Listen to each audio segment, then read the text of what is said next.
Et donc, ce sont des exercices à faire pour nos neurones pour qu'elles puissent garder cette capacité et cette latitude de fonctionner rapidement. Et on verra tout à l'heure. Donc, les différents le processus à la perception et l'encodage, les mécanismes de mémorisation et la consolidation des apprenants. Les processus neuronaux interviennent à toutes les étapes du processus d'acquisition des compétences. Alors, c'est ce qu'on appelle la plasticité cérébrale. On a une très grande capacité d'apprentissage parce que notre cerveau, il a cette capacité de plasticité cérébrale. C'est les muscles, on les fait faire, leur fait faire, comme l'élastique. Voilà, c'est une élasticité, c'est une plasticité ou élasticité. Merci madame. L'importance du modèle de l'environnement social dans ce transfert, parce que c'est un transfert de compétences, l'importance de la contextualisation et l'expérimentation en situation réelle, ça c'est pour l'acquisition des compétences. Donc le fondement de l'apprentissage, c'est la neuroplasticité et la plasticité synaptique. On a les cellules, les neurones, ou les synapses. Les synapses, c'est l'interconnexion entre les neurones. Donc, c'est une plasticité. Donc, la neuroplasticité et la plasticité, deux aspects importants pour l'apprentissage. Nous sommes confrontés à cette génération Z maintenant. La génération Z, ce n'est pas notre génération. C'est une génération qui a le même cerveau, mais qui est interconnectée autrement que nous. Presque. Donc, c'est pas la... Donc, c'est ce qu'on appelle les digital natives, ou ceux qui sont nés avec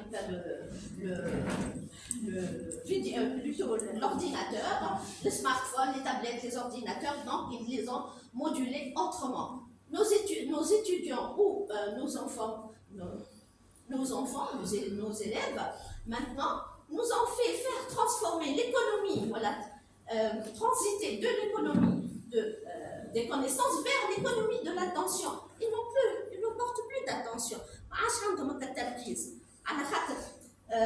Tellement, c'est la génération zapping, la génération scrolling. Donc, c'est une autre génération. Il n'a pas une grande, ça a été prouvé par les neurosciences, ils n'ont pas une très grande capacité d'attention. Donc, en tant qu'enseignante, donc je sais que je suis confrontée à une nouvelle génération. Ainsi de suite.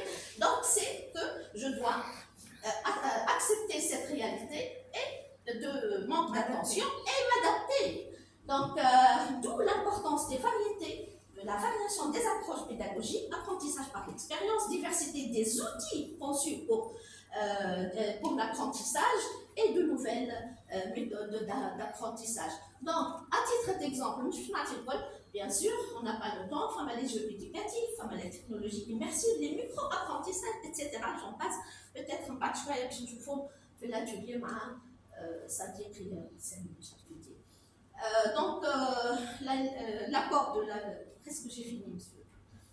Donc, l'intelligence artificielle. Je ne vais pas parler d'intelligence artificielle parce qu'elle est partout.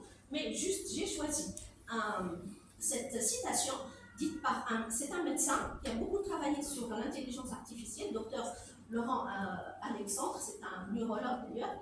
La question porte aujourd'hui sur le système éducatif à mettre en place pour mettre aux hommes de demain, pour permettre aux hommes de demain d'affronter l'intelligence artificielle à armes égales et de cohabiter harmonieusement avec elle. Je vous laisse écouter. Alors, le rôle de l'enseignant, notre rôle, il a complètement changé. Match transmissif, c'est un autre enseignant qui doit être l'évaluateur, le planificateur, etc., pour voir de l'information. Donc, 11 rôles complètement différents de ce que nous étions. Alors, faut-il entamer ce changement? Il est temps. C'est vrai que les changements sont très difficiles.